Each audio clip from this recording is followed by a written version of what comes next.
So Orelle, you decided to wear a hoodie in 110-degree weather? Yeah. You're gonna, favorite hoodie. You're gonna burn up. I'm not gonna burn up.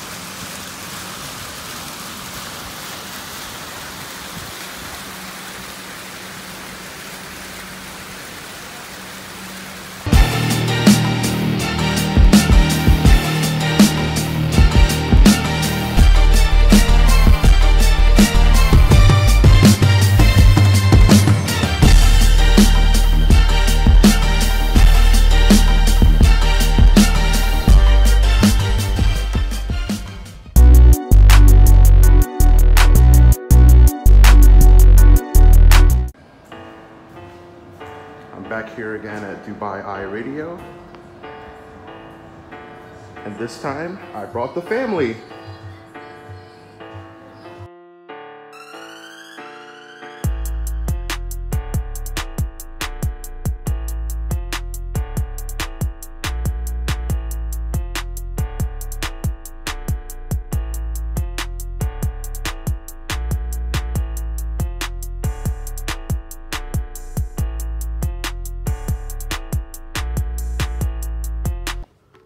So, what is the most coolest things that you ever done? Coolest? Coolest stuff. Are you after my job, Orelle? You're the new host of Dubai Eye Radio. Yeah, that's true. To say, staying with us is Orelle C. Young. He is the pitmaster at the Blacksmith Smokehouse, and it's the city's meatiest all-American smokehouse based at the Wyndham Dubai Marina. This broadcast in its entirety is about an hour long, and I don't want to bore my entire YouTube audience to death. So, I'm only going to share maybe 2 out of the 4 segments that actually occurred. You can find a link to the full broadcast in the description below. Enjoy. Parents kind of went hard in the paint with that, with the C's. My brother is Charles. So, OCY, OCY. The reason why I know it's Orelle Curtis Young is I've just met your son outside. Yeah, he's the 4th. And he is the 4th. And he very politely introduced himself. And now I know what the C stands for, because I was going to ask you about that. Now, you are the pitmaster, which I think is the best job title ever, by the way. Yeah, ahead awesome of the job. Blacksmith Smokehouse. Tell us about it, because it kind of bills itself as the city's meatiest all-American smokehouse. You're based in the Wyndham in Dubai Marina.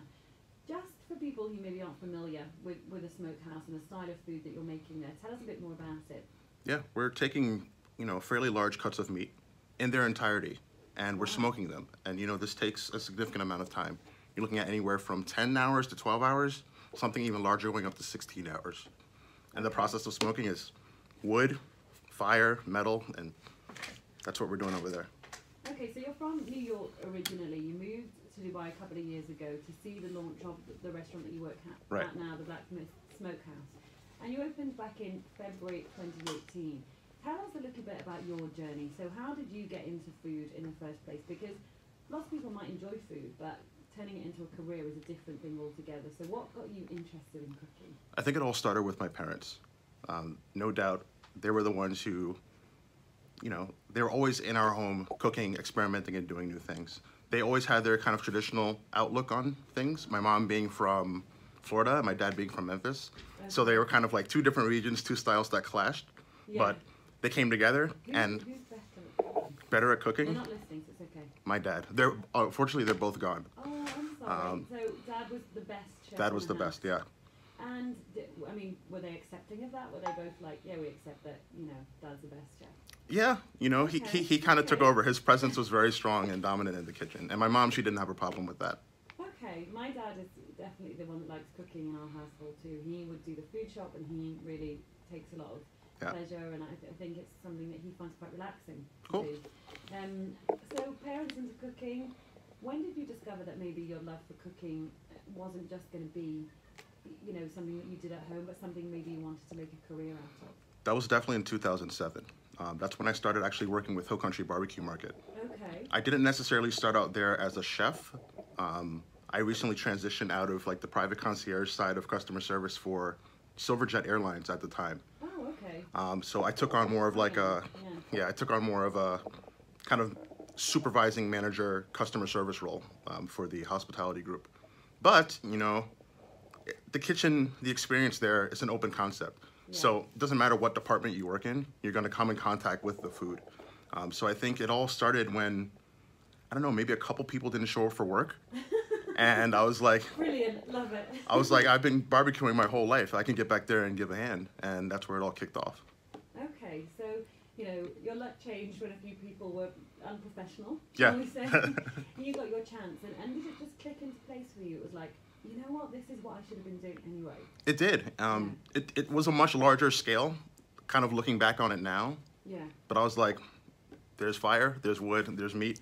I can do this. I'm in. Yeah. And do you think in terms of a smokehouse or a barbecue, do you think there sometimes can be a bit of a gender divide? Like, you know, you go to a party, barbecue, it's often the men around the grill. Yeah. Whereas, you know, if you go to a dinner party, it might be the woman that's doing the cooking, and I'm not trying to be, you know, to generalize. But no, I know you're not. It's something that, like, we all feel. It's like men are like, this is back to my roots of providing and caring for the right. family. There is fire, there is food, I am man, I must cook it. Yeah. But the strange thing is, though, is the first pitmaster that kind of pulled me in and, you know, kind of taught me the ropes and inspired me was Elizabeth Carmel. Okay, so you're a woman. Yeah. She was the executive chef at the time for Hill Country Barbecue Market. And, you know, she brought so much life to it all, and she was dedicated. So I actually didn't, I mean, of course I've noticed the gender, I wouldn't call it a disparity, but you can definitely notice that there are male pitmasters kind of dominating the restaurant scheme of things. Yeah. Yeah. So we talked a bit about cooking being, you know, such a thing in your home. What kind of role did your family play as a whole in terms of this culinary journey for you? Well, there was cooking every day. Yeah. It just became a part of everyday life. I mean, you're not going to have, you know, 5 courses every day, but... No? If I was married to a chef, I'd be like, come on, that's what I'm expecting every day. Yeah, so you're looking at a middle-class family living in Manhattan, you know, yeah. Insanely expensive. So I learned both how to cook and how to, you know, produce these wholesome meals that stretch. And that's the spirit of barbecue as well. It's not supposed to be the most expensive thing. Yeah. You're actually taking something inexpensive and, you know, crafting something delicious and beautiful out of it. It's all out of necessity, you know? It's necessity, but it's also very sociable. It's the kind of food that you sit around with friends or family. Yeah, communal, family style, yeah. Yeah. And do you think that's one of the attractions for you? If food was such a significant part in your life, do you think maybe that communal element of it has kept you interested all this time? Most certainly, because my earliest memories are coming together. I used to go to these huge church conventions. My parents were very involved with church, and there would be, you know, dinner after church. Yeah. And that would be comprised of 50 people, almost 50 people cooking for each other. And you make that food stretch, so you have to find ways of the side dishes that go with everything from the smoke. You know, it's an art, it's a skill, isn't it, making that food stretch. And if 10 more people turn up, then you feed them too. Then you got to feed them too. Exactly. Shannon has messaged in on 4001 and it's like, Hill Country barbecue for real. She can't even. Shannon's delighted. We need to talk about that. That place is awesome. So let's talk a little bit about your journey as well. You moved from America, you were raised in Manhattan, you moved to the UK. What was that culture shock like for you? Because they're very different places. You would think so. But in my world, in restaurants, I knew I was going to get in that zone, and I knew I was going to find the crazy people on my team, the funny people on my team. It's almost like a you know, cartoon characters. Chefs can be cartoon characters at times. You can identify who you're working with really quickly. So the transition wasn't too crazy for me. My friend was already there. Okay. That's how I got tied in and got on board in the first place. Which is helpful. Knowing someone there kind of helps you settle in that much more. Yeah. And then to get into the restaurant itself, Big Easy. There's one in Chelsea, there's one in Covent Garden, there's one in Canary Wharf. Yeah. It was almost a spitting image of Hill Country Barbecue Market. No way. Right down to the wood panels, kind of the loose cowboy ropes hanging everywhere. Yeah. It was like home from home already. Okay, and I want to focus on some of the things that maybe challenged you in your career. So the transition from US to the UK went okay. You had a friend. You went to quite a well-known restaurant group as well, and it was very similar to the product that you were working on in terms of Hill Country Barbecue in the States. So what challenges have you faced in your career? The biggest challenges have been finding alternatives as far as the ingredients that I'm using. You know, in America, I mean, a lot of things that we're actually using barbecue-wise in America, like our black pepper, Yeah. it actually comes from India. So at the very least, we're getting a better price being closer to India. And black pepper goes on everything, all the meats as they're rubbed. I can imagine. But, you know, I wanted to make sure that if I did get USDA products in-house, that I really didn't want them to have been kind of frozen like for months and months on end. Yeah. So, you know, I had to source other things. I experimented with Australian briskets, South African briskets. I'm mentioning brisket because brisket is at the core of what we're known for. Okay, explain brisket to someone who isn't familiar. Sure. Brisket is the chest of the cow. It's the pectoral muscle. Yeah. That one muscle is broken into two groups.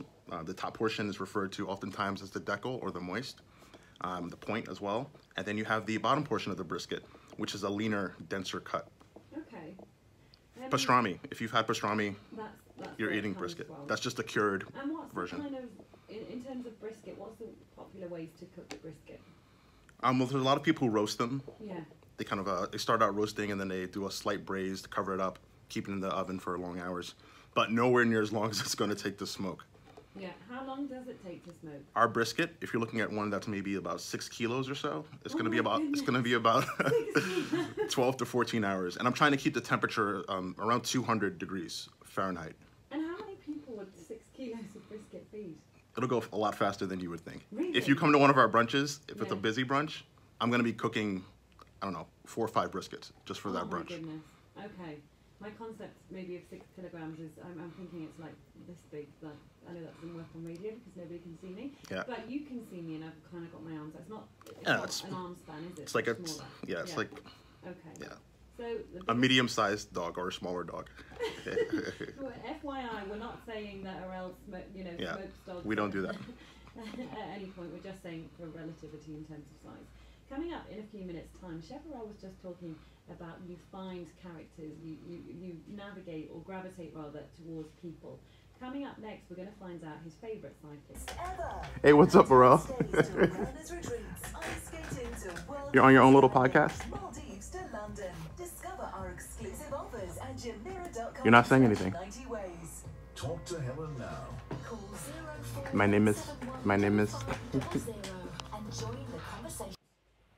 It is Chef's Table, and I'm delighted to say our guest chef today is Orelle Young. He is from the Blacksmith Smokehouse and is the Pitmaster.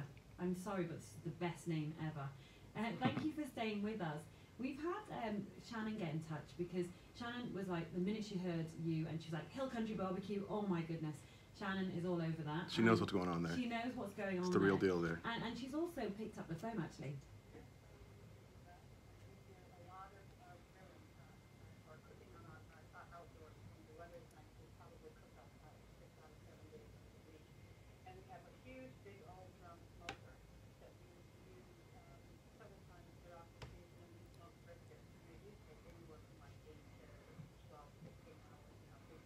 Wow. But I was just loving what Orelle said about smoker. We've got this called all day. Ours is a big cold drum smoker, and we probably had a big question. All the way to cycle day. Matchmaking.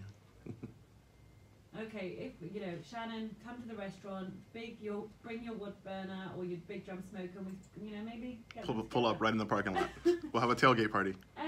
In terms of size. So Shannon's saying her and her husband have a big drum smoker. How would that compare to Betty? I mean, drum smokers, there are standard sizes. Yeah. Ours would be, I would consider mid-size. I can fit, let's see, about 24 briskets in my smoker. For like commercial use in your backyard, maybe that's like a 2-door, let's say 6 briskets can fit in there. Wow. Yeah. And we're talking 6 kilo briskets, I remember. 6 kilo briskets. Oh my goodness. Maybe even squeeze 8. That's a lot of food. Okay. We're going to move away from talking about the restaurant for a few minutes now, though. I'd love to hear about some of your experiences in terms of eating food. Have you ever been, not necessarily the fanciest, not necessarily the most similar food to what you make, but what's been one of your best food experiences? Hands down, Amy Ruth's in New York City. Okay, and what kind of food can that place is a hub for authentic African American soul food. Nice. Yeah. And people from all over the world get over there. It's located on 116th Street in Lenox in Manhattan, in Harlem stand up. Okay, is that whereabouts in New York you're from? I'm from Manhattan. Okay. I lived all over Manhattan. I lived in Chelsea, I lived in Harlem, I lived in the Heights. Okay, nice. Amongst every culture. Nice. So when you say it's hands down the best, what is it? Is it the sort of atmosphere? Is it the food? Like what? Take us there. It's the atmosphere, most definitely. You get in there, it's very colorful. Historically, there's just a lot of stuff on the wall to look at. What's it called again, sorry? Amy Ruth's. Amy Ruth. Yes. There's a couple other places. You have Sylvia's, but Amy Ruth is really quaint, really intimate. It's just a beautiful experience. Definitely even with the food, you know. They had me at Best Chicken and Waffles. Yeah, there you go. Like, I gave them a shout out. They recently like redid their whole Instagram, and I gave them a shout out, and they got back to me so quickly. I'm going in August, so I'm going to try. try. I'm so jealous. I was there in January and I didn't know about this, but yeah, voted number 2 best chicken and waffles in the whole of America. Now that's like high praise indeed, right? There's no lie behind that. I stand by that statement, 100%. And do you ever make do you ever make soul food yourself at home? Is that something that you ever do, or? I do. Really? My wife mostly. My wife does most of the cooking at home. What's your wife called? My wife, Letitia. Letitia. Yeah, Letitia. Yeah. Soul food, good for you. So whose cooking does Orelle the fourth prefer, mum or dad? My wife's. He might be he might be done with barbecue. Yes, love that. So my dad's a chef, but I prefer my mum's cooking. Love it. Letitia Young holds it down. Oh my god, that's amazing. So tell us about, in terms of people you look up to, who is someone that's maybe your culinary hero? I had a chance in New York to work with a lot of pitmasters at the Big Apple Barbecue Block Party. It's an annual event, takes place in June, and pitmasters from all over America come to one place in New York City. So I got to meet these guys and work with them on like all the time, or at least every summer. So Ed Mitchell, a lot of people say I look like I'd be his son. He's like, you know, a booming personality, a white beard. I don't have a white beard yet, but that guy's a pioneer in the barbecue game. Mike Mills. Who else would get over there? Just a whole bunch of pitmasters would get over there, and those are the guys that kind of. I love this. Those are my barbecue celebrities, you know. So pitmasters, you know, there's quite a scene. Like you said, this is something people get together for annually in June or July. So I'm amazing. Shannon, back in touch. Shannon's like, he's killing me. I'm from Harlem too. So this is best day ever for Shannon. Talking about home food. It's amazing. And okay, when you're not working and you want something that's comforting, when you think of comfort food, what does that look like to you? Filling it's what it is. We call it the itis. It's a meal that puts you to sleep right after. Okay, and what would make up your comfort food meal? What would be on the plate? Let's see, you're gonna have the cornbread, you're gonna have the collard greens, you're gonna have the mac and cheese, you're gonna have the sweet potatoes. You'll oftentimes find black eyed peas there as well. Nice. Yeah. Okay, I'm coming to your house. Yeah, that sounds amazing. That sounds really good. So comfort food, and then also what kind of food is regularly served at your house on the table? Because I know for some chefs, they come home, the last thing they want to do is cook.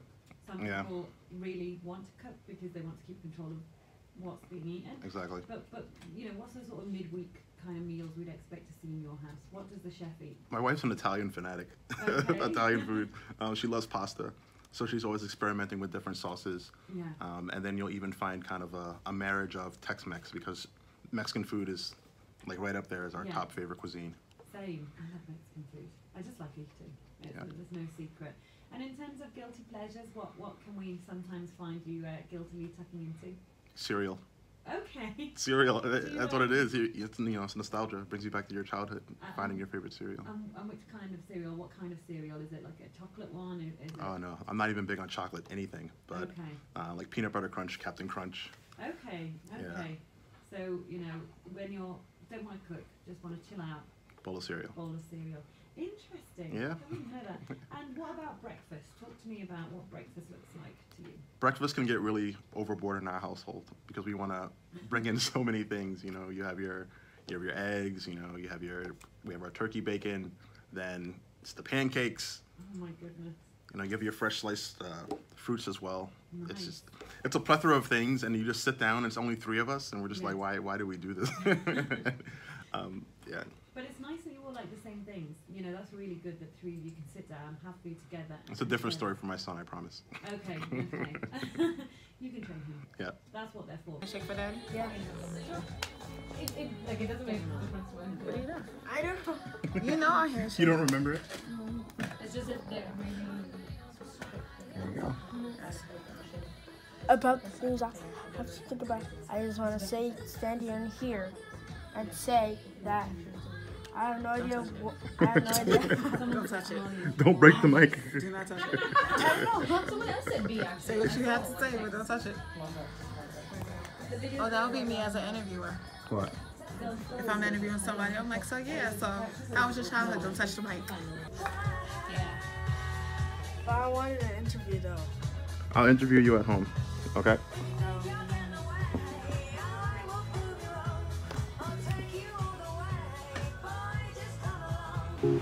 Orelle just finished doing Dubai, but if that's not your jam, check out the Blaze for your entertainment.